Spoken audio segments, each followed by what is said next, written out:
আজ গ্রামের সবাই কথা বলছে, কিন্তু কার কণ্ঠ কার বোঝা যাচ্ছে না। সবাই বিভ্রান্ত এবং ভীত। বোঝা যাচ্ছে না, বোঝা যাচ্ছে না।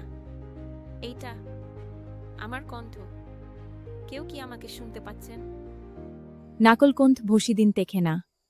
যে নিজে ক্যাতা বলতে পারে নাই, সে শক্তিশালী না। আশাল পারছা গলার সুরে নাই, মনে থাক। আমি শক্তিশালী না। এইটা তো জালরানির কণ্ঠ। সে তো আমাদের বাঁচাতে এসেছে, এখন সেও কি সব হারাবে? আমি যাকে শুনি তাকেই হয়ে যাই। তুই শুধু শব্দ নকল করিস, আমি কথা বোঝাই। হৃদয়ের কথা চুরি করা অসম্ভব। এই গ্রামে ভো কাজ করে না, এহনে পরচিও আসে কাজ। আমরার নিদের কমনে নাই, কিন্তু আমার আদরেশ আছে, এবং সেতি জ্যাথোসাফ। নিজের কণ্ঠ না থাকলে চুপ থাকাই ভালো। নিজের মতো থাকলেই শক্তি। আগামী পর্বে দেখা হবে।